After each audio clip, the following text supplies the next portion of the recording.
La familia de mi marido sabía desde hacía meses que él tenía una aventura con mi adinerada jefa y decidieron encubrirlo. En mi fiesta de 39 cumpleaños, cuando los confronté, me instaron a ser madura y aceptar su vínculo. Su madre incluso dijo: «No seas egoísta. Se merecen la felicidad». Sonreí con calma, asentí y les entregué un sobre. Minutos después, él gritaba, suplicándome que volviera, con los ojos fijos en el contenido del sobre. Estaban todos allí cuando entré en la sala de juntas. Carlos, sus padres, Pilar y Guillermo, incluso su hermana Patricia. Pero no era una reunión de Meridiano Inversiones. Era el despacho privado de Anastasia de la Vega, y mi jefa estaba sentada a la cabeza de la mesa como si perteneciera a la familia de mi marido. Pilar fue la primera en hablar. «Clara, queríamos hablar contigo sobre oportunidades de reestructuración». Me quedé helada en el umbral, viendo moverse los labios de mi suegra mientras mi cerebro procesaba lo que realmente estaba viendo. La mano de Carlos descansando en el hombro de Anastasia, su anillo de bodas reflejando la luz de los ventanales que daban a las 4 torres de Madrid. «¿Reestructuración?», me oí decir. Guillermo se aclaró la garganta. «Tu puesto en Meridiano. Anastasia tiene algunas ideas sobre tu futuro aquí». Fue entonces cuando me di cuenta de los documentos legales esparcidos sobre la mesa y la firma de Anastasia ya en ellos. La reunión había sido programada para las 3 p.m. Lo recuerdo porque estaba revisando los informes de cumplimiento normativo trimestrales cuando la asistente de Anastasia llamó diciendo que era urgente. Sin detalles, solo que necesitaba subir a la planta ejecutiva de inmediato. El viaje en ascensor de 32 pisos me pareció normal, incluso rutinario. Había hecho ese trayecto cientos de veces en mis 5 años en Meridiano Inversiones, generalmente llevando informes sobre evaluación de riesgos o violaciones regulatorias que necesitaban la aprobación de Anastasia. Pero entrar en esa sala cambió todo lo que creía saber sobre mi vida. «Siéntate», Clara dijo a Anastasia, su voz con ese tono particular que usaba para dar malas noticias a los clientes sobre sus carteras de inversión. Llevaba el traje de Carolina Herrera carmesí que le había elogiado el mes pasado, el que dijo que la hacía sentir poderosa durante negociaciones difíciles. Permanecí de pie. Mis piernas se sentían desconectadas de mi cuerpo, pero de alguna manera me mantenían erguida. La mesa de caoba entre nosotros podría haber sido un océano. Carlos no me había mirado ni una vez desde que entré. Sus ojos permanecían fijos en un punto invisible más allá de mi hombro, de la misma manera que lo hacía cuando calculaba riesgos de mercado que no quería reconocer. «Esto es muy irregular», logré decir, mi voz sonando extraña a mis propios oídos. «Cualquier reestructuración que Meridiano esté considerando debería pasar por los canales adecuados. Recursos humanos debería estar presente». Patricia se movió incómoda en su asiento, aferrando su bolso de Loewe en su regazo como un salvavidas. Había estado llorando recientemente. Lo noté por el corrector cuidadosamente aplicado bajo sus ojos. La misma marca que me había pedido prestada en Nochebuena, cuando tuvo aquella pelea con su exnovio. «Esto no es exactamente una reestructuración corporativa estándar», dijo Guillermo, ajustándose la corbata. El anillo de sello de ICADE que siempre llevaba captó la luz de la tarde que entraba por las ventanas de la oficina de Anastasia. «Es más bien una discusión familiar que resulta tener implicaciones profesionales». «¿Discusión familiar?». Las palabras quedaron suspendidas en el aire como una acusación. Los miré a cada uno por turno.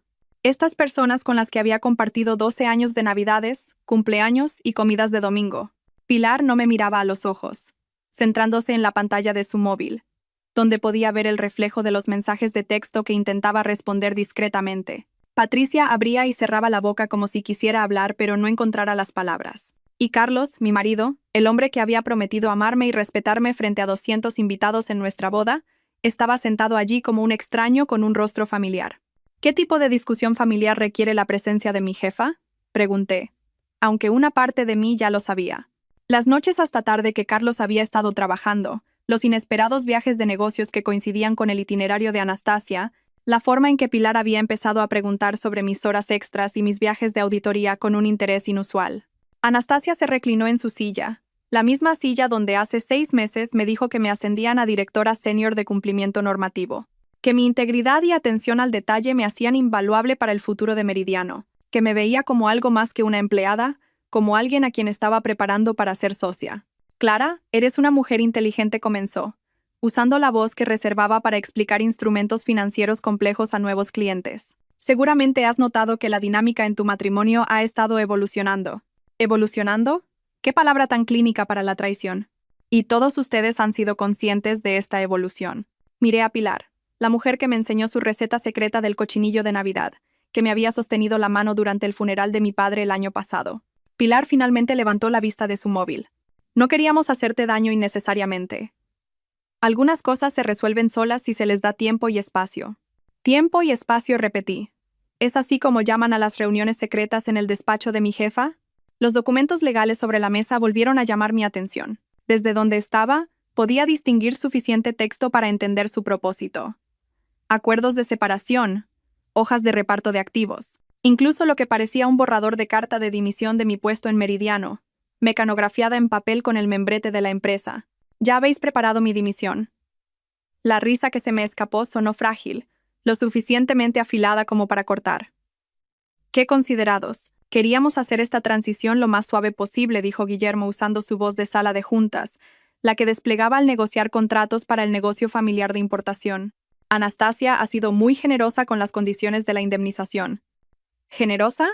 Mi mentora, la mujer en la que había confiado mi carrera, había estado planeando mi desaparición profesional mientras, al parecer, seducía a mi marido, y su familia no solo lo sabía, sino que lo había facilitado.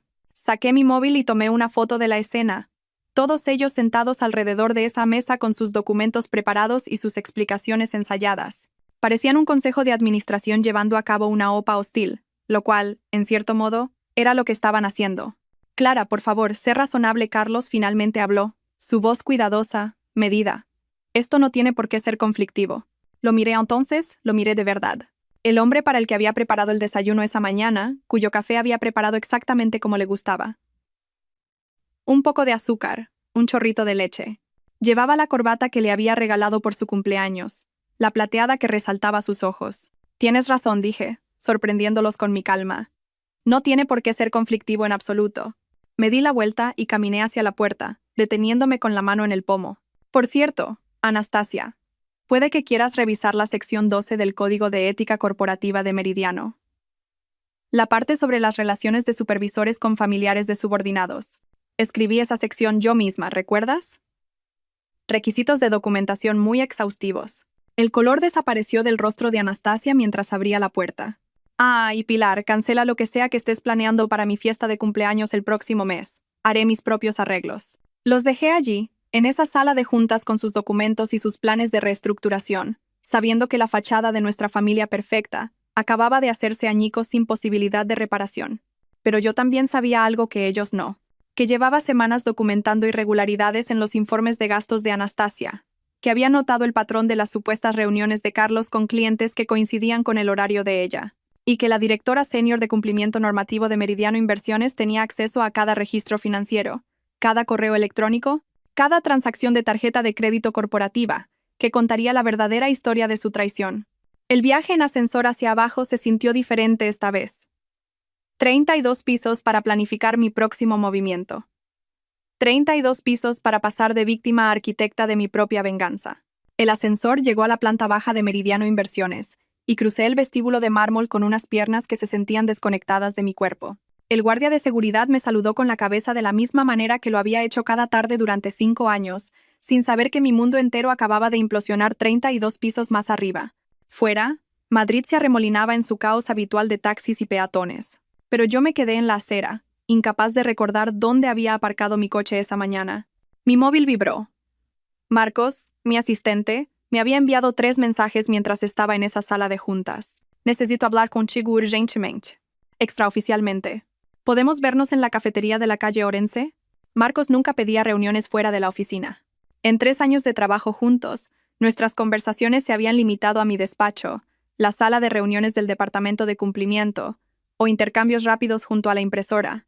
Encontré mi coche de alguna manera y conduje hasta la cafetería, con las manos firmes en el volante, incluso mientras mi mente reproducía los dedos de Carlos en el hombro de Anastasia. Marcos ya estaba allí, encorvado sobre un portátil en el reservado del rincón, su habitual apariencia impecable ligeramente arrugada. Levantó la vista cuando me senté frente a él, y algo en su expresión hizo que se me encogiera el pecho. Llevo 2 semanas debatiendo si enseñarte esto, dijo sin preámbulos, girando la pantalla de su portátil hacia mí.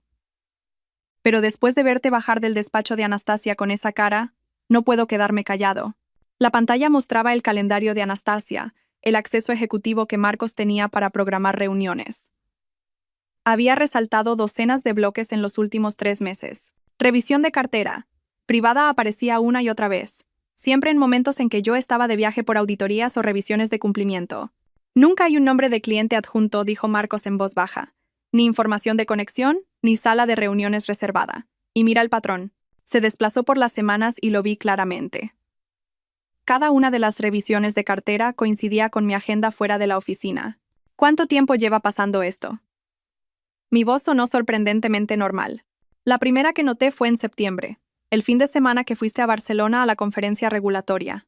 Marcos abrió otra pantalla, esta vez mostrando los registros de la tarjeta de crédito corporativa.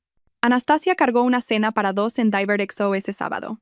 Lo anotó como desarrollo de clientes, pero sin nombre de cliente registrado. Septiembre, hace 3 meses. La misma época en que Carlos había empezado a bloquear su portátil, a recibir llamadas en su estudio con la puerta cerrada, a ducharse antes del desayuno en lugar de después. Hay más, dijo Marcos, su voz suave pero firme. La firma de inversión de tu marido empezó a recibir referencias de Meridiano por la misma época. Clientes de alto valor que normalmente irían a nuestros socios preferentes. Miré la pantalla, viendo la evidencia de la disolución de mi vida expuesta en entradas de calendario e informes de gastos. ¿Por qué me enseñas esto, Marcos? Estás asumiendo un riesgo enorme. Cerró el portátil y me miró a los ojos. Porque eres la única ejecutiva en Meridiano que me ha tratado como a un ser humano en lugar de como a un mueble. Y porque lo que están haciendo no solo está mal, es ilegal. Desviar clientes para beneficiar una relación personal. Eso es una violación de unas 12 regulaciones diferentes que tú me enseñaste a vigilar. Mi móvil sonó antes de que pudiera responder. El nombre de Pilar apareció en la pantalla. Lo dejé pasar al buzón de voz, pero volvió a llamar inmediatamente. Será mejor que conteste, dije, aunque lo último que quería era oír la voz de mi suegra. Clara, cariño, dijo Pilar cuando contesté, su tono brillante y artificial. He estado intentando localizarte. ¿Vienes a comer el domingo? Necesito saberlo para el catering. ¿Catering? ¿Desde cuándo pides catering para la comida del domingo? Oh, ¿no te lo ha dicho Carlos? Tenemos algunos invitados extra. Unos posibles socios de negocios a los que Guillermo quiere impresionar. Hizo una pausa. No estarás de viaje este fin de semana, ¿verdad?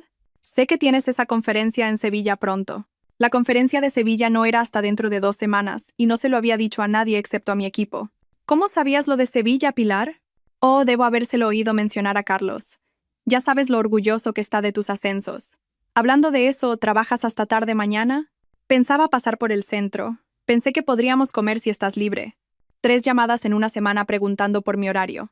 Mi suegra, que normalmente se comunicaba a través de Carlos o con tarjetas de felicitación, de repente desesperada por saber cada uno de mis movimientos. Te digo algo sobre el domingo, dije, y terminé la llamada. Marcos me estaba observando con preocupación. ¿Estás bien? Mi suegra ha llamado 3 veces esta semana preguntando por mi horario. Nunca lo había hecho antes. Volví a mirar las entradas del calendario. Marcos, ¿puedes comprobar si había algún apellido familiar en el calendario de Anastasia durante esas horas bloqueadas? Sus dedos volaron sobre el teclado. No puedo ver los detalles de la reunión, pero... Sacó el registro de visitantes de la seguridad del edificio. Esto es interesante. Carlos Serrano se registró como invitado de Anastasia 4 veces en el último mes. Siempre durante tus fechas de viaje. 4 veces. 4 veces mi marido había visitado a mi jefa mientras yo estaba fuera de la ciudad y nadie había pensado en mencionarlo.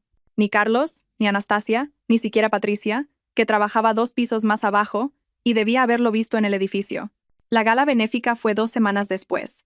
El evento anual de Meridiano para la alfabetización infantil, el único evento donde la asistencia era esencialmente obligatoria para el personal directivo.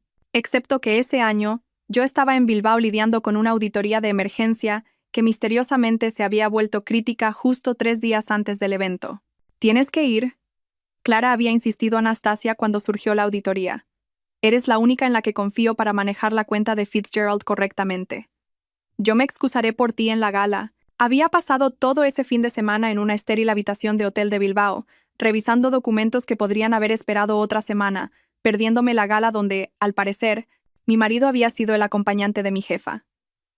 Las fotos en el Instagram de la empresa contaban la historia que no se suponía que debía ver. Carlos, con su smoking, junto a Anastasia con un impresionante vestido dorado, su mano en la parte baja de su espalda mientras posaban con clientes. El pie de foto decía: Meridiano Inversiones agradece el apoyo de nuestra familia extendida. ¿Familia extendida?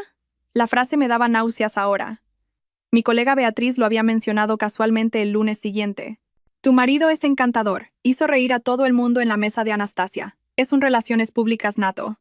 La mesa de Anastasia. No en la recepción general, no mezclándose con varios grupos, sino sentado en su mesa durante toda la noche. Un honor normalmente reservado para clientes importantes o miembros del consejo, no para los cónyuges de los empleados. La pieza final del rompecabezas llegó 3 semanas antes de mi 39 cumpleaños en la boda de Raquel. Era la sobrina de Guillermo, una chica dulce que acababa de terminar su residencia en el Hospital La Paz. La recepción fue en la terraza del Círculo de Bellas Artes, con vistas al skyline de Madrid y fuentes de champán. Estaba en la terraza disfrutando de un momento de tranquilidad cuando Jaime me encontró. El hermano menor de Carlos siempre había sido el eslabón débil en la armadura de la familia Serrano, demasiado sensible para su enfoque estratégico de las relaciones. Se tambaleaba ligeramente, agarrando una copa de champán como un salvavidas. Clara dijo, su voz espesa por el alcohol y algo más. Eres demasiado buena para todo esto, para lo que están haciendo. ¿Qué está haciendo quién, Jaime? Miró a su alrededor nerviosamente, luego se inclinó más cerca. La familia. Han estado manejando las cosas, gestionando la situación, pero mereces saber que... Jaime. Patricia apareció como por arte de magia, su sonrisa afilada como el cristal. Mamá te está buscando. Algo sobre el brindis. Le agarró del brazo, pero Jaime se resistió. Deberías saberlo, Patri. Han pasado meses. Toda la familia lo sabe, y todos estamos fingiendo. Jaime está abrumado, me dijo Patricia, sus dedos clavándose en el brazo de su hermano. Emociones de boda y demasiado champán. Ya sabes cómo se pone. Se lo llevó a rastras antes de que pudiera terminar. Pero sus palabras resonaron en mi mente. Toda la familia lo sabe. Toda la familia lo sabe. Las palabras ebrias de Jaime me persiguieron mientras conducía a casa desde la boda de Raquel. El skyline de Madrid se difuminaba a través de lágrimas que me negaba a dejar caer. En mi espejo retrovisor, todavía podía ver las luces del Círculo de Bellas Artes, donde dentro la familia de mi marido continuaba celebrando, habiendo silenciado con éxito otra casi confesión de su eslabón más débil. Esa noche, no pude dormir. Me senté en la mesa de nuestra cocina, mirando mi portátil, las palabras de Jaime mezclándose con la evidencia del calendario de Marcos y las sospechosas llamadas telefónicas de Pilar. El patrón estaba allí, pidiendo ser visto. Pero necesitaba más que sospechas. Necesitaba pruebas que se sostuvieran no solo en mi corazón, sino en cualquier tribunal o sala de juntas donde esto pudiera terminar. Mi compañera de universidad, Beatriz, había sobrevivido a su propia pesadilla corporativa hacía 2 años, cuando su socio malversó fondos mientras tenía una aventura con su marido.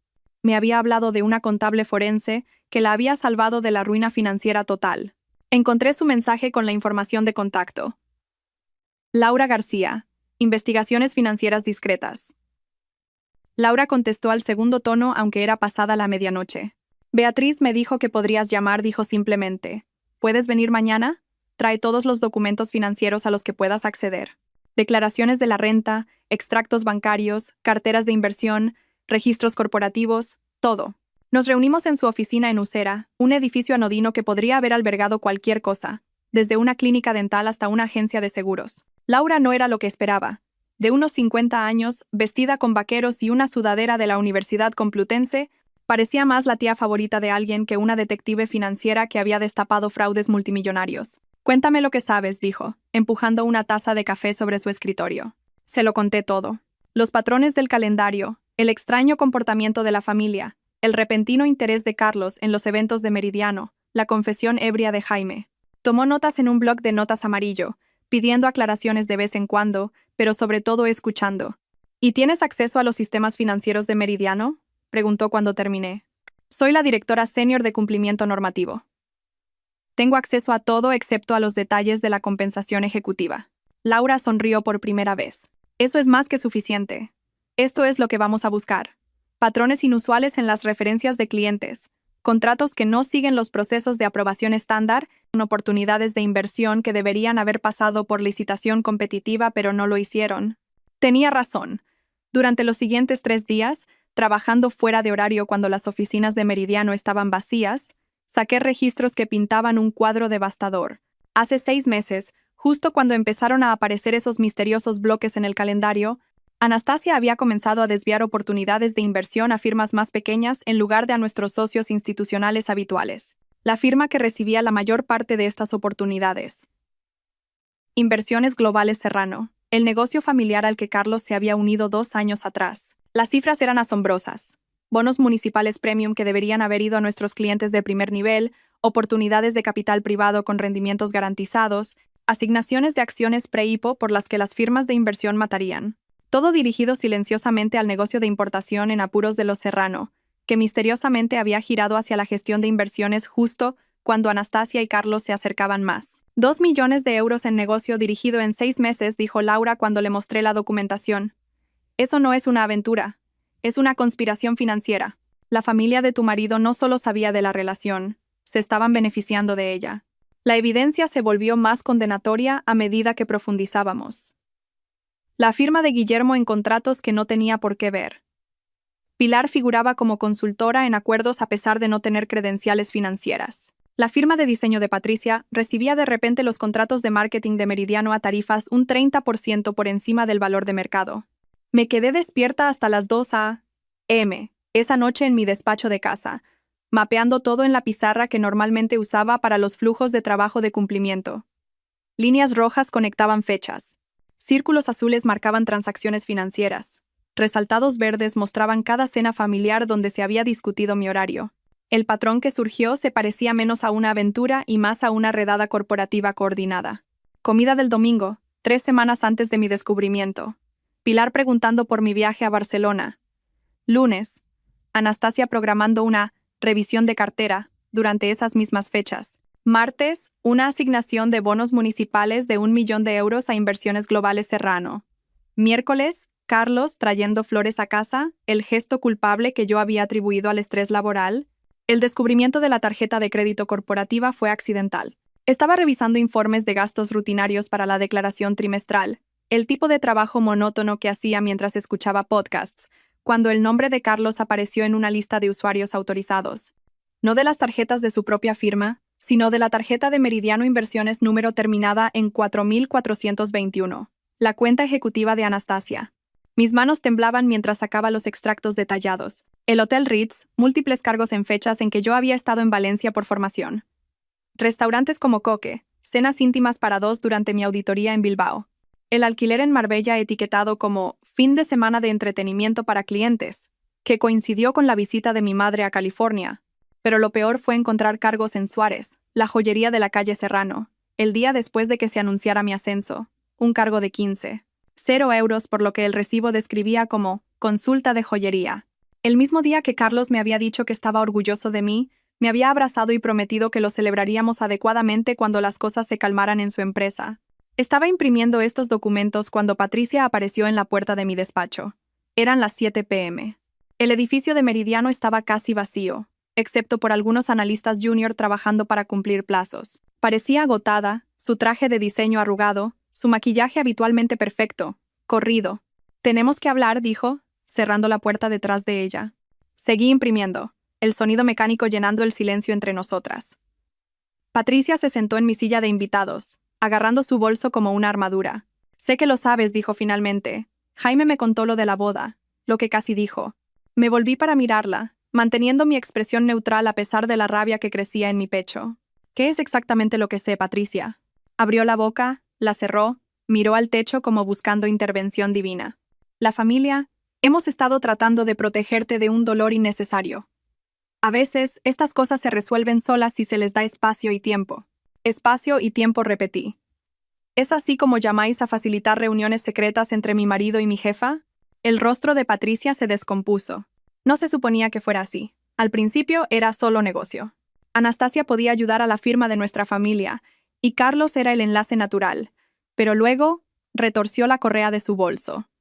Papá y mamá vieron una oportunidad. Dijeron que si Carlos era feliz y el negocio prosperaba, todos se beneficiarían al final. Todos excepto yo. Dijeron que estabas demasiado centrada en tu carrera para darte cuenta. Que tú y Carlos os habíais distanciado naturalmente. Que esto era solo evolución. La palabra me revolvió el estómago. Evolución, como si la traición fuera un proceso natural, inevitable como la erosión o la deriva continental. Patricia se levantó bruscamente. No debería haber venido. Solo quería que supieras que no todos estábamos de acuerdo. Jaime y yo intentamos decirles que estaba mal, pero el dinero, Clara, el negocio familiar se estaba hundiendo. Papá iba a perderlo todo. Se fue antes de que pudiera responder. Su confesión quedó suspendida en el aire como el humo de un fuego que había estado ardiendo durante meses, mientras yo dormía tranquilamente en la misma casa, comía en la misma mesa, amaba a las mismas personas que estaban orquestando mi destrucción. Me quedé en mi despacho vacío, las confesiones de Patricia aún resonando en el aire. El negocio familiar se estaba hundiendo. Habían cambiado mi matrimonio por su supervivencia financiera. La impresora continuó su ritmo mecánico, escupiendo página tras página de pruebas que los destruirían a ellos o a mí. Ya no había término medio.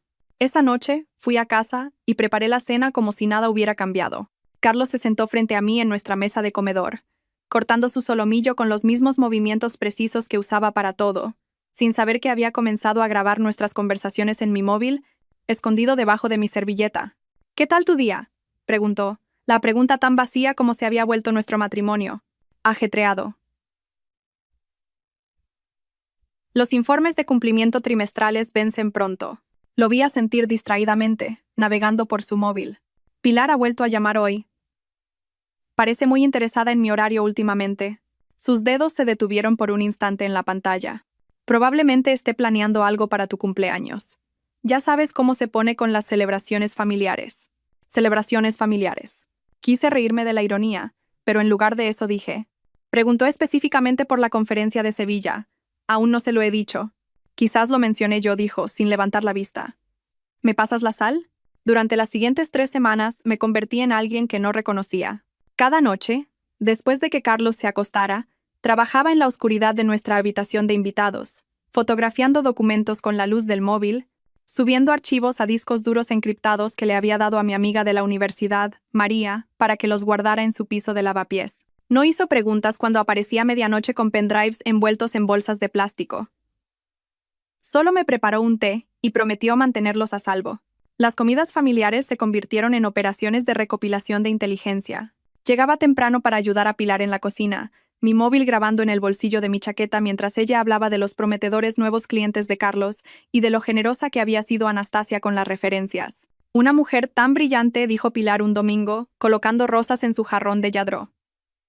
«Realmente entiende el valor de las alianzas estratégicas. No todo el mundo tiene esa visión». «Alianzas estratégicas», repetí, cortando tomates con una fuerza innecesaria. «¿Es así como lo llamamos ahora?». Las manos de Pilar se detuvieron en las flores. «No estoy segura de a qué te refieres, querida». «A nada», dije, sonriendo. Solo pensaba en el trabajo. Guillermo era menos sutil. Durante la comida se reclinaba en su silla, con un bourbon en la mano, y pontificaba sobre el cambiante panorama de la gestión de inversiones. «Las relaciones lo son todo en este negocio», decía, mirando directamente a Carlos. «A veces tienes que hacer alianzas poco convencionales para sobrevivir». Lo grabé todo. Cada mirada cómplice, cada referencia codificada, cada momento en que pensaban que estaban siendo listos, mientras yo interpretaba a la esposa ajena a todo, centrada en su carrera. El gran avance llegó durante una actualización rutinaria del sistema en Meridiano. Como directora senior de cumplimiento, tenía que revisar todas las categorizaciones de gastos del trimestre, una tarea tediosa que implicaba cruzar miles de transacciones. Pero enterrada en el presupuesto de desarrollo de clientes, encontré la debilidad de Anastasia, la soberbia. Había estado facturando todo a la empresa. El vestido de Valentino que usó en la gala benéfica. Fomento de relaciones con clientes. El masaje para parejas en el Mandarín Oriental. Gestión del estrés ejecutivo. El jet privado a Ibiza. Retiro de planificación estratégica. Cada recibo, cada transacción, llevaba 2 firmas.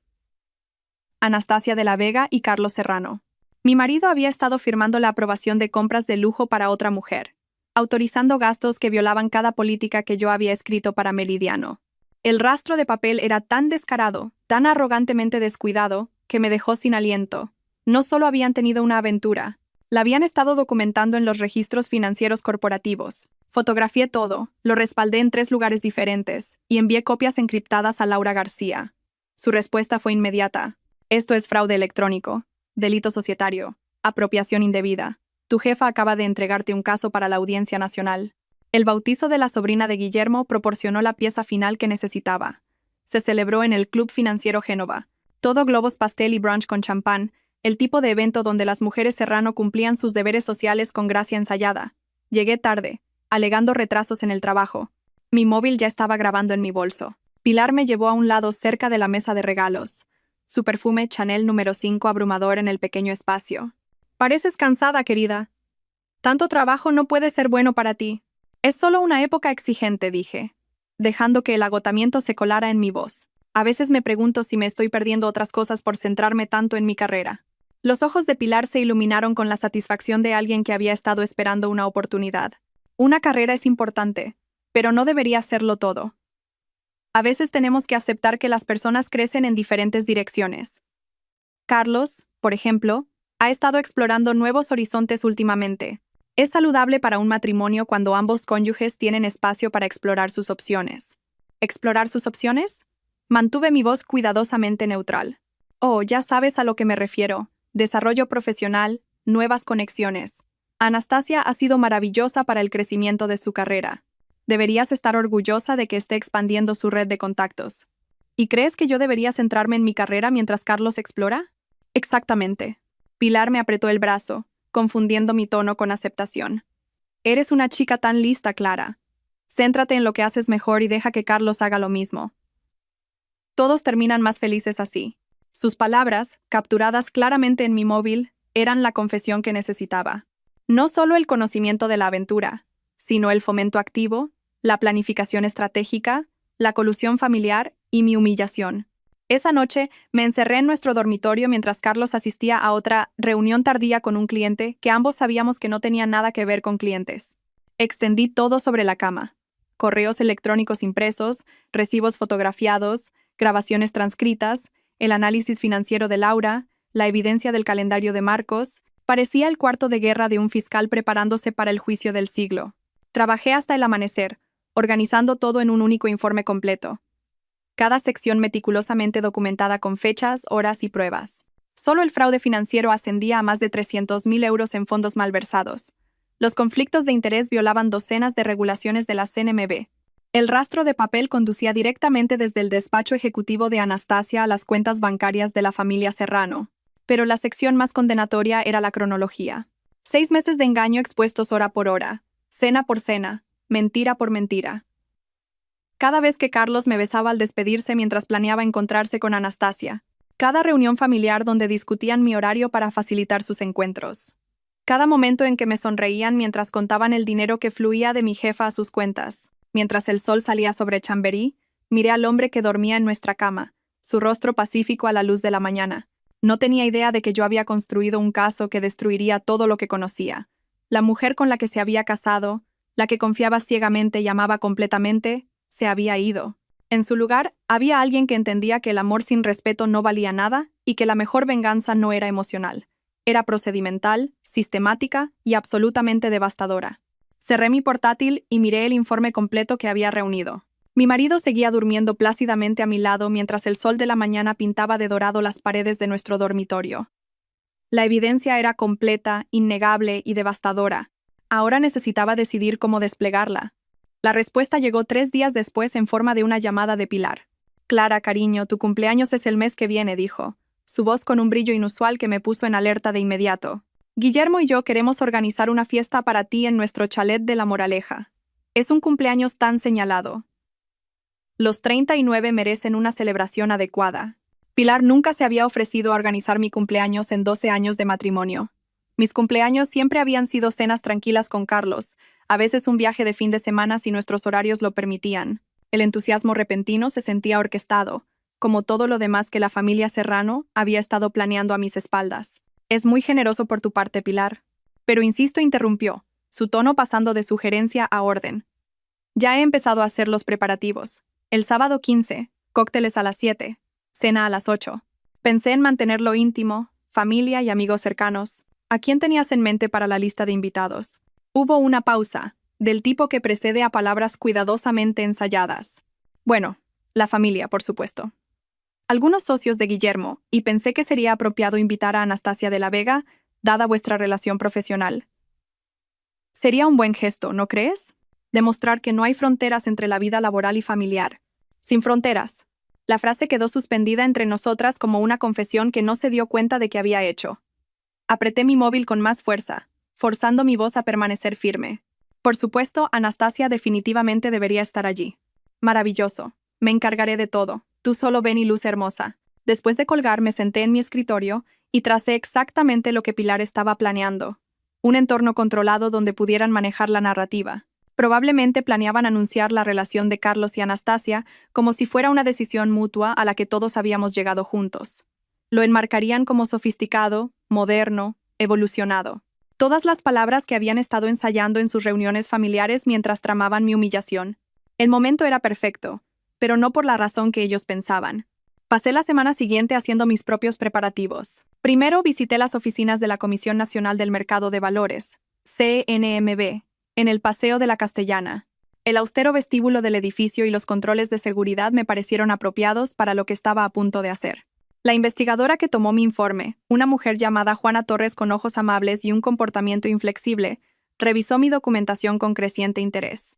Esto es exhaustivo, dijo, hojeando las pruebas del fraude financiero. ¿Cuánto tiempo llevas recopilando esto? 3 semanas de documentación activa, pero los delitos abarcan 6 meses. Levantó la vista bruscamente ante la palabra delitos. ¿Entiendes que presentar una denuncia formal desencadena una investigación que no se puede detener una vez que comienza? Lo entiendo completamente. 2 días antes de la fiesta, entregué personalmente copias de todo a 3 destinos diferentes. La CNMV recibió la documentación completa del fraude financiero. El Consejo de Administración de Meridiano recibió un paquete por burofax detallando el uso indebido de recursos corporativos y el incumplimiento del deber fiduciario de su CEO. La Fiscalía Anticorrupción recibió pruebas de la conspiración más amplia que implicaba manipulación de contratos y soborno comercial. Cada paquete estaba programado para llegar el lunes por la mañana, 48 horas después de mi fiesta de cumpleaños. Quería que los Serrano disfrutaran de su último fin de semana pensando que habían ganado, antes de que su mundo implosionara con la fuerza de una investigación a nivel nacional. El sobre que preparé para la fiesta en sí era una obra maestra de destrucción condensada. En un solo sobre de Manila, coloqué las piezas de evidencia más condenatorias. Fotografías de las firmas de Carlos en los gastos personales de Anastasia, capturas de pantalla de mensajes de texto entre él y Anastasia, discutiendo los beneficios financieros de su relación para la familia, la admisión grabada de Pilar de que quería que me centrara en mi carrera mientras Carlos exploraba opciones, y copias de las denuncias presentadas con sus sellos oficiales visibles. Lo sellé con el mismo cuidado metódico que usaba al preparar informes de violaciones de cumplimiento que acabarían con carreras y desencadenarían investigaciones penales. Este sobre sería mi regalo de cumpleaños para mí misma, el momento en que dejaría de ser su víctima y me convertiría en la arquitecta de su caída. María aceptó asistir a la fiesta sin dudarlo cuando le expliqué lo que necesitaba. Nos reunimos en una cafetería en Lavapiés, donde vivía, lejos de cualquier encuentro casual con el círculo de los Serrano. ¿Quieres que grabe lo que pase?, preguntó, removiendo el azúcar en su café con leche. ¿Están planeando algo? Puedo sentirlo. Quieren usar mi fiesta de cumpleaños para forzarme a aceptar la situación públicamente, probablemente con todos sus amigos de la alta sociedad como testigos. La expresión de María se endureció. Había estado en mi boda, me había visto construir mi vida con Carlos, me había visto intentar equilibrar mi carrera con ser la perfecta esposa Serrano. ¿Dónde debería colocarme? Pilar siempre da los discursos desde la chimenea de su salón. Si puedes conseguir un ángulo claro desde cerca del bar, lo capturarás todo. Usa tu móvil, pero sé discreta. Quiero documentación de lo que sea que hayan planeado, y quiero múltiples ángulos de sus reacciones cuando les dé mi respuesta. Vas a enfrentarlos. Voy a darles exactamente lo que creen que quieren. Una respuesta madura y sofisticada a su traición. Simplemente no se darán cuenta hasta que sea demasiado tarde de que mi definición de madurez incluye la rendición de cuentas. El jueves antes de la fiesta, visité a mi abogada para asegurarme de que todas mis finanzas personales estuvieran protegidas. Abrí nuevas cuentas bancarias solo a mi nombre. Moví mis fondos de pensiones y documenté el valor actual de todos los bienes gananciales. Si Carlos quería el divorcio después de lo que se avecinaba, yo estaría preparada. Esa noche, encontré a Carlos en su estudio, la puerta inusualmente abierta. Levantó la vista cuando entré, algo parpadeó en su rostro. ¿Culpa? ¿Quizás? ¿O anticipación de la elaborada farsa que su familia había planeado para el sábado? Tu madre ha llamado por la fiesta, dije, apoyándome en el marco de la puerta. Es muy considerado por su parte organizarla. ¿Quiere hacer algo especial para ti?, respondió, su voz cuidadosamente neutral. Solo se cumplen 39 una vez. Cierto, y mencionó que Anastasia estará allí. Los dedos de Carlos se detuvieron en su teclado. ¿Es eso un problema? ¿Por qué sería un problema? Es mi jefa. Trabajamos juntas todos los días. Estudió mi rostro, buscando algo. Sospecha, ira, conocimiento. Pero yo había aprendido a llevar la misma máscara que todos ellos habían estado usando durante meses, la que decía que todo estaba bien mientras los reinos ardían detrás de nuestros ojos. Tienes razón, dijo finalmente. Es bueno mantener esas relaciones. Relaciones. Todo en el mundo de los serranos se reducía a relaciones, conexiones, redes. Habían construido toda su conspiración bajo la suposición de que las relaciones importaban más que la verdad, que las conexiones superaban la integridad, que las redes podían sobrevivir a cualquier revelación si se gestionaban adecuadamente. El sábado les enseñaría lo contrario. El sábado les mostraría que algunas traiciones no se pueden gestionar, negociar o reestructurar. Algunas traiciones exigían el tipo de justicia que viene con investigaciones de la Audiencia Nacional y la desgracia pública. El sábado llegó con el tipo de clima fresco de marzo que hacía que Madrid pareciera un plató de cine. Me paré frente al espejo de mi dormitorio, ajustando el vestido de cóctel negro que había elegido específicamente para esta noche, lo suficientemente elegante para los estándares de Pilar, lo suficientemente oscuro para un funeral. Que en cierto modo, esto era la muerte de las ilusiones, de los lazos familiares, de la vida que todos habíamos pretendido vivir. Carlos salió del baño, su colonia llenando la habitación con el mismo aroma que había usado en nuestra boda. «Estás preciosa», dijo, encontrando mis ojos en el espejo. Por un momento, algo parpadeó en su rostro. ¿Arrepentimiento, quizás?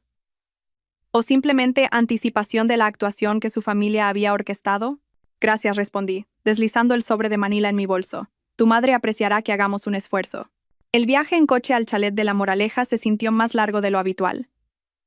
Carlos revisaba su móvil en cada semáforo en rojo, su pulgar moviéndose por la pantalla con gestos rápidos y nerviosos. Yo observaba la ciudad pasar, contando los minutos hasta que todo cambiara. Pilar se había superado con la decoración. El chalet brillaba con una iluminación suave, flores frescas en cada superficie y suficiente champán para hacer flotar un pequeño yate. Los invitados ya estaban llegando cuando entramos. Socios de Guillermo, amigas del club de lectura de Pilar, un puñado de mis colegas de Meridiano, que parecían ligeramente incómodos en el opulento entorno. Clara, cariño. Pilar se deslizó hacia mí en una nube de Chanel número 5 y besos al aire. Feliz cumpleaños. Estás absolutamente deslumbrante. Detrás de ella vi a Anastasia cerca del bar, con un vestido rojo que probablemente costaba más que el alquiler mensual de la mayoría de la gente. Levantó su copa de champán hacia mí en un brindis simulado, su sonrisa afilada como el viento de invierno. María ya se había posicionado exactamente donde habíamos discutido, con el móvil discretamente listo, su expresión neutral mientras charlaba con uno de los compañeros de golf de Guillermo sobre la volatilidad del mercado. La fiesta se desarrolló como una danza cuidadosamente coreografiada.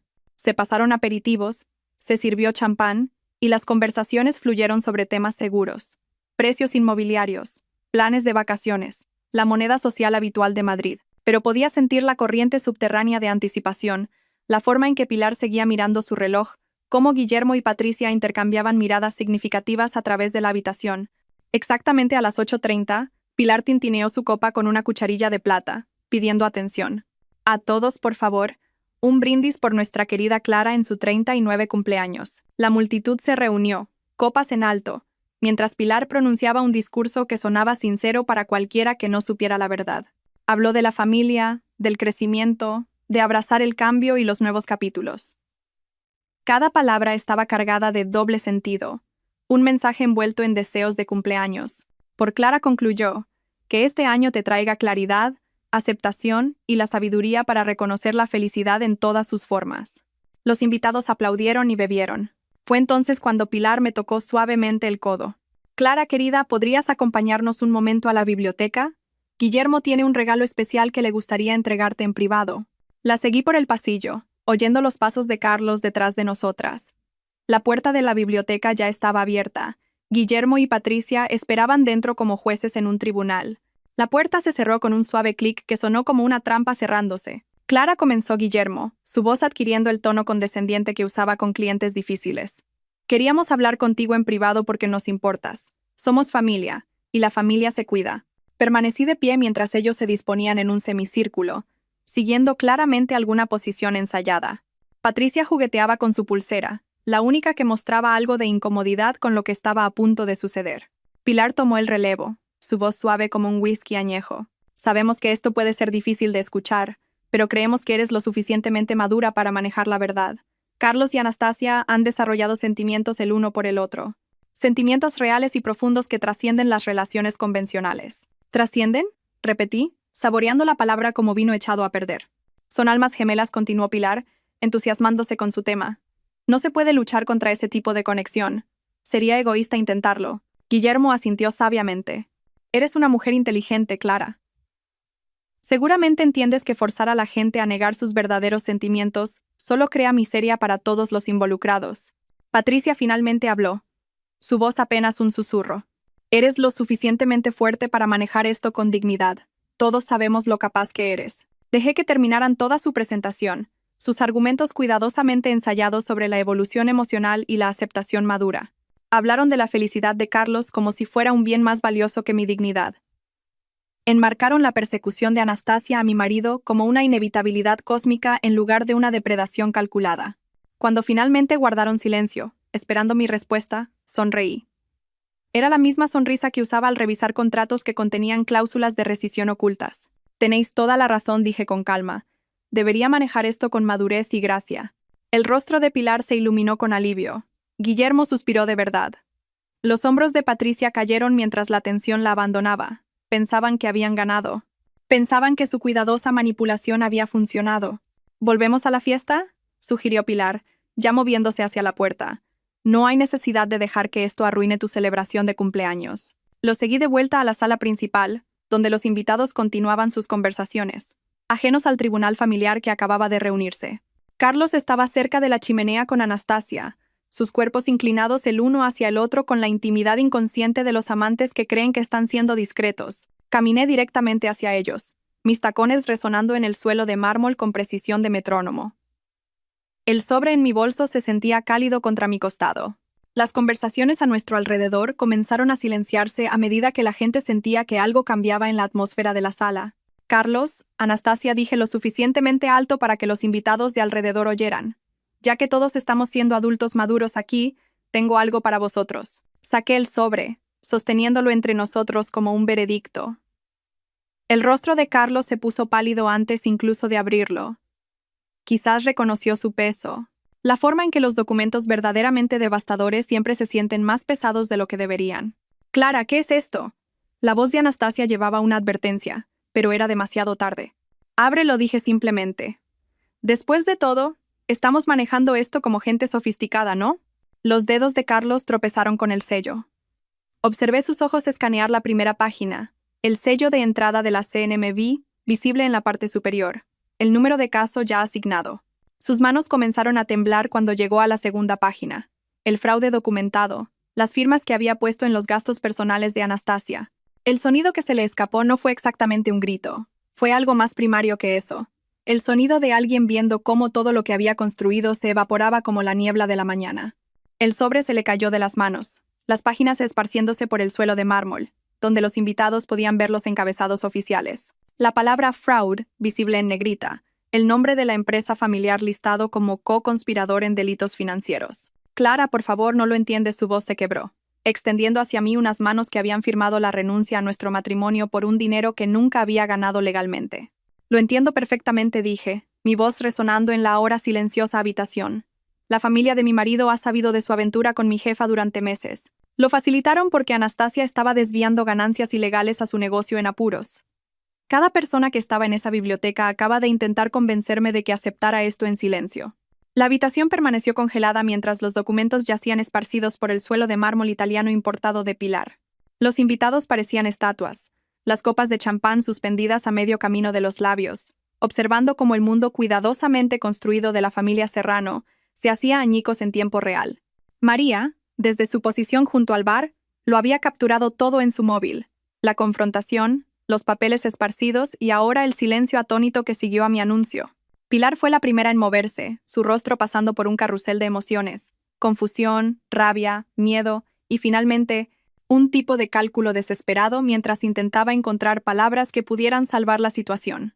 Esto es obviamente un malentendido, dijo, su voz demasiado aguda, dirigiéndose a la sala en lugar de a mí.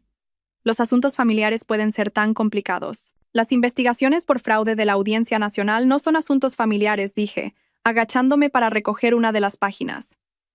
Esta es una copia de la denuncia presentada ante la CNMV.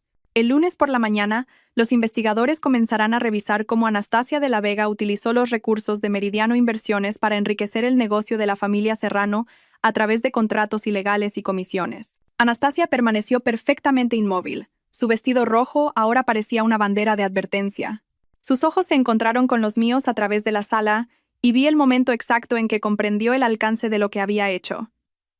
Su móvil vibró 1, 2, 3 veces. Probablemente su abogado ya la estaba alertando de las órdenes de embargo que afectarían sus cuentas en cuestión de horas. Los invitados comenzaron a marcharse, murmurando excusas sobre madrugones y compromisos olvidados. Nadie quería asociarse con un escándalo de esta magnitud. Los compañeros de golf de Guillermo evitaron el contacto visual mientras pasaban de largo. Las amigas del club de lectura de Pilar susurraron entre ellas, componiendo ya los chismes que se extenderían por el barrio de Salamanca antes del aperitivo del domingo. Para el lunes por la tarde, las fichas del dominó caían con una velocidad impresionante. Me senté en el despacho de mi casa, observando la destrucción a través de correos electrónicos, alertas de noticias y llamadas que no contesté. El Consejo de Administración de Meridiano convocó una reunión de emergencia a las 7 a.m. Para el mediodía, Anastasia estaba suspendida a la espera de una investigación. Su acceso a la empresa fue revocado, su oficina sellada. La UDEF, Unidad de Delincuencia Económica y Fiscal, había llegado a las 10 a.m., con cajas y discos duros, comenzando la contabilidad forense, que desentrañaría años de fraude cuidadosamente oculto. Marcos me envió un único mensaje. Se ha ido. Hay agentes aquí. El consejo quiere verte mañana a las 9 a.m. El negocio de la familia Serrano se desangró de clientes como una arteria seccionada. 3 contratos importantes fueron rescindidos en 24 horas mientras los socios se apresuraban a distanciarse del escándalo. El teléfono de Guillermo sonaba constantemente. Podía oírlo desde la calle cuando pasaba en coche por su chalet, pero nadie llamaba con buenas noticias. El martes por la noche, Carlos vino a casa a hacer las maletas. Oí su llave en la cerradura y me quedé en la cocina, dándole espacio para recoger sus cosas. Pero me encontró de todos modos, de pie en el umbral de nuestro dormitorio con los ojos enrojecidos y una barba de 3 días. ¿Podemos hablar? Su voz estaba ronca, rota. Me aparté de la ventana donde había estado observando despertar a Madrid tras otra noche de insomnio. No hay nada que discutir. Tu abogado puede contactar con la mía. Entró en la habitación y de repente el espacio se sintió demasiado pequeño. Clara, por favor, déjame explicarte. ¿Explicar qué? ¿Cómo firmaste los gastos personales de Anastasia? ¿Cómo tu familia orquestó todo esto? ¿Cómo os sentabais todos a planificar mi humillación mientras comíais las cenas que yo preparaba? Se arrodilló junto a nuestra cama, la cama donde habíamos pasado 12 años juntos, donde habíamos hablado de hijos que nunca tendríamos, donde lo había abrazado después del funeral de su abuela. Nunca quise que llegara tan lejos, sollozó, su cuerpo temblando. Empezó como un negocio.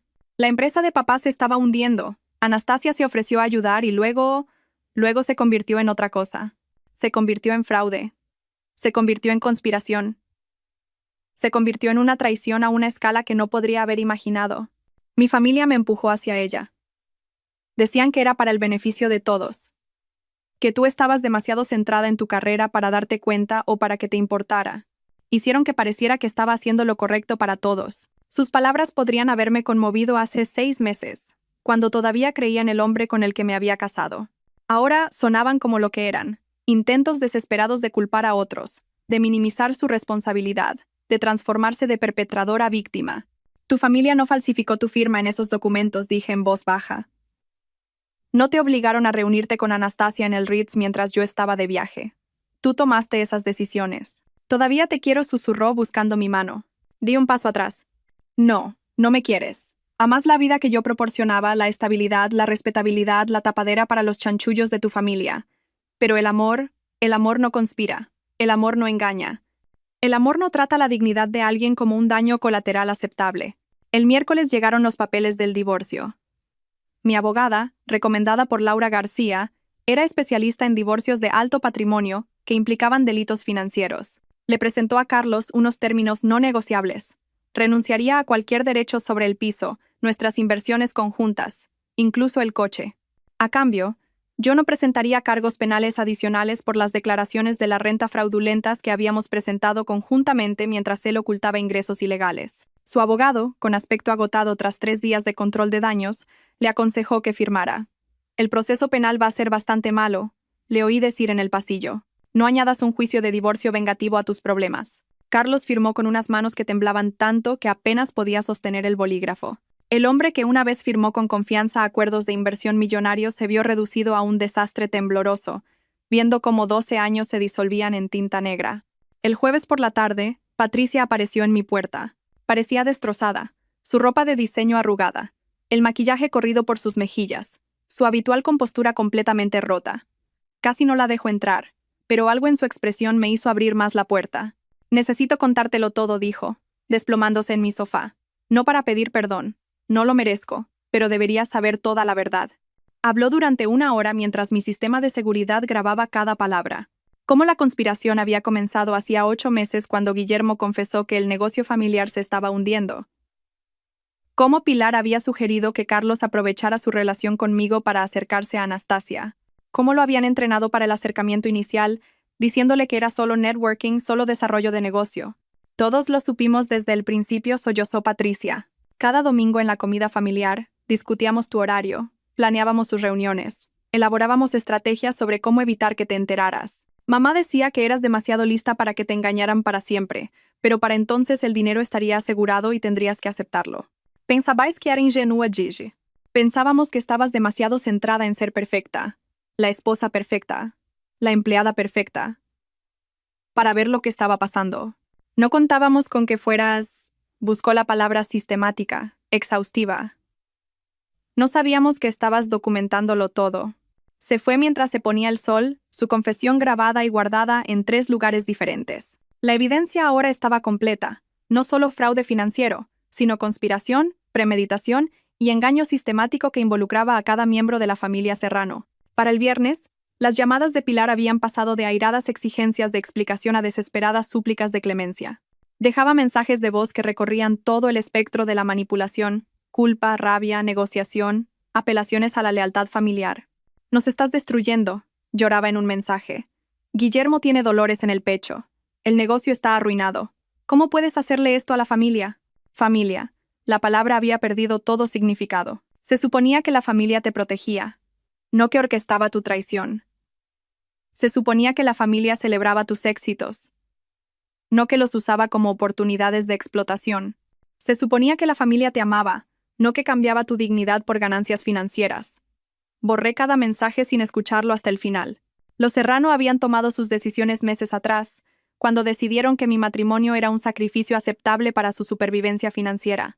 Me senté en mi piso vacío ese viernes por la noche, los desesperados mensajes de voz de Pilar finalmente borrados. El silencio se sentía como la primera bocanada de aire limpio después de salir a la superficie desde aguas profundas. La casa se sentía diferente ahora, no solitaria, sino espaciosa, no abandonada, sino liberada. Me serví una copa de vino, no de las botellas caras que Carlos había coleccionado para impresionar a sus colegas, sino un simple Ribera del Duero que realmente disfrutaba, y empecé a planificar lo que venía después. 6 meses pasaron en un torbellino de procedimientos legales, declaraciones y reconstrucción. La investigación sobre Meridiano Inversiones se expandió más allá de Anastasia para abarcar a todo el equipo ejecutivo. El consejo, desesperado por salvar la reputación de la empresa, me ofreció un generoso acuerdo para evitar una demanda por despido improcedente. Sabían que tenía base, dado cómo Anastasia lo había orquestado todo. Acepté el dinero, firmé el acuerdo de confidencialidad que excluía específicamente los procedimientos penales, y me alejé de la vida corporativa con suficiente capital para empezar de nuevo en mis propios términos. El espacio de oficina que encontré en Usera no se parecía en nada a las torres de cristal de Meridiano. Era una unidad de esquina reformada en un edificio que albergaba una panadería, una gestoría y un despacho de abogados de familia. La luz de la mañana entraba a raudales por ventanas que realmente se abrían, y el conserje, el señor Rodríguez, me trajo empanadas caseras en mi primer día. El alquiler era razonable, el barrio se sentía real, y nadie sabía del escándalo de los Serrano ni le importaba mi vida anterior en el Distrito Financiero de Madrid. García Consultoría de Cumplimiento abrió oficialmente un martes de septiembre. Laura, la contable forense que me había ayudado a descubrirlo todo, me envió mi primer cliente, una pequeña empresa de importación cuyo propietario estaba preocupado por el fraude interno. En una semana, identifiqué 3 áreas de vulnerabilidad y les ayudé a implementar controles que los protegerían del tipo de explotación que los Serrano habían perpetrado. Esa clienta me refirió a su hermana, que dirigía una clínica médica. La hermana me refirió a un colega con una startup tecnológica en crecimiento. A finales de mes tenía 6 clientes que valoraban mi experiencia no por mi pedigrí corporativo, sino porque les ayudaba a proteger sus negocios de depredadores que veían a las pequeñas empresas como blancos fáciles. Mi trabajo tenía un propósito ahora, de una manera que nunca lo tuvo en Meridiano. No se trataba de multimillonarios moviendo activos para evitar impuestos. Se trataba de personas que habían construido algo real con sus propias manos y necesitaban a alguien que les ayudara a protegerlo. Una florista a la que su procesador de pagos le había estado cobrando de más durante años. El dueño de un restaurante cuyo gerente estaba sisando de la caja. La directora de una ONG que descubrió que el tesorero de su junta había estado desviando contratos a la empresa de su esposa. Cada caso me recordaba que los delitos financieros no eran solo números. Eran sobre la confianza traicionada, sobre personas que pensaban que las relaciones significaban más que el dinero, y descubrían cuán equivocadas estaban. Octubre trajo noticias a través del circuito legal de que la finca de los Serrano estaba en venta. Conduje hasta La Moraleja un domingo, aparcando frente al chalet que había albergado tantas comidas familiares donde mi destrucción fue planeada entre platos. El cartel de la inmobiliaria se balanceaba con el viento de otoño, y a través de las ventanas pude ver que las habitaciones ya estaban vacías. La preciada lámpara de araña de Pilar había desaparecido. La biblioteca de Guillermo, donde habían coleccionado primeras ediciones que nunca leyeron, estaba desnuda. Una vecina que paseaba a su perro me reconoció y se detuvo a charlar. «Qué pena lo de los Serrano», dijo, aunque su tono sugería que disfrutaba del chisme. Tuvieron que venderlo todo: la casa, los coches, incluso la colección de joyas de Pilar. Las costas legales, ya sabes, y la salud de Guillermo no ha estado bien desde el estrés de todo esto. Hice los ruidos compasivos apropiados, pero no sentí nada. Ellos habían elegido este camino cada vez que facilitaron una reunión secreta. Cada vez que discutieron mi horario para crear oportunidades para la traición. Cada vez que me miraron a los ojos sabiendo lo que me estaban robando. Los juicios penales comenzaron en enero. Anastasia negoció un acuerdo para reducir su pena a 2 años de prisión en régimen abierto y 5 años de libertad condicional, a cambio de testificar sobre la corrupción más amplia en Meridiano. El negocio de la familia Serrano se disolvió por completo, sus activos liquidados para pagar multas y acuerdos. Carlos evitó la cárcel por poco, pero recibió 3 años de libertad condicional y se le prohibió permanentemente trabajar en servicios financieros. Su foto policial apareció en la sección de economía de El País, su rostro demacrado y hueco. Nada que ver con el hombre seguro de sí mismo que una vez estuvo a mi lado en nuestra boda.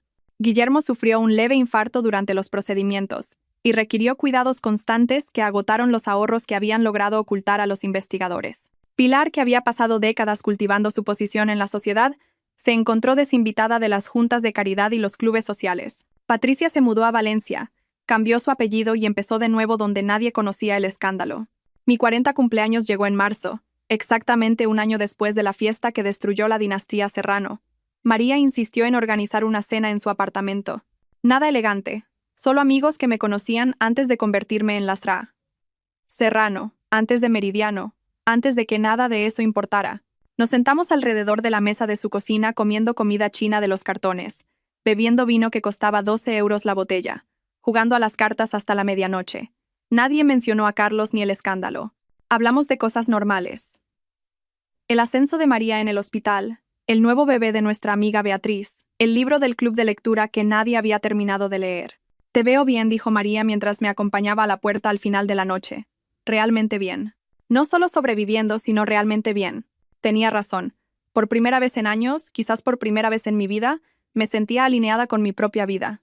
Sin actuaciones, sin gestionar apariencias, sin relaciones estratégicas que requirieran mantenimiento y cálculo constantes. Una semana después, estaba en la puerta de mi piso, con un café en la mano, viendo a Madrid despertar a una mañana de primavera perfecta. Los almendros estaban en flor a lo largo de la calle, y las familias comenzaban sus rutinas de domingo. Una pareja joven pasó con su bebé en un cochecito, y pensé en los hijos que Carlos y yo nunca tuvimos. Una bendición ahora, aunque no lo pareciera en su momento.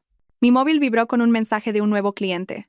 Una pequeña firma de inversión que quería ayuda para establecer protocolos de cumplimiento que los protegieran tanto del fraude interno como de socios depredadores. Era exactamente el tipo de trabajo que importaba: ayudar a las empresas a protegerse de gente como Anastasia y los Serrano. La verdad que había aprendido no era sobre venganza o justicia, ni siquiera sobre supervivencia. Era más simple que eso. Cuando alguien te demuestra con sus acciones que tu dignidad es una víctima aceptable para su propio beneficio, Créeles. Documenta todo. Denúncialo a las autoridades competentes y luego construye algo mejor con lo que quede. Los Serrano pensaron que estaban llevando a cabo una sofisticada operación financiera, que su conspiración era sobre dinero, conexiones y ventajas estratégicas. Nunca entendieron que lo que realmente estaban haciendo era enseñarme mi propio valor. No en euros ni en estatus social, sino en la simple capacidad de reconocer el engaño, documentar la verdad y negarme a ser cómplice de mi propia destrucción. De pie allí, en la mañana de primavera, me di cuenta de que había ganado algo más valioso que cualquier acuerdo o veredicto. Había ganado el derecho a vivir sin pretensiones, a trabajar sin compromisos y a confiar sin miedo. Los Serrano lo habían perdido todo intentando tomar lo que no era suyo. Yo lo había ganado todo simplemente negándome a dejar que lo hicieran. Si esta historia de venganza calculada te ha mantenido en vilo hasta el final, pulsa el botón de me gusta ahora mismo. Mi parte favorita fue cuando Clara le entregó a Carlos ese sobre en su fiesta de cumpleaños, viendo cómo su mundo se desmoronaba al darse cuenta de que ella lo había documentado todo. ¿Cuál fue tu momento favorito? Déjalo en los comentarios. No te pierdas más historias apasionantes como esta. Suscríbete y activa la campanita de notificaciones para no perderte ninguna publicación.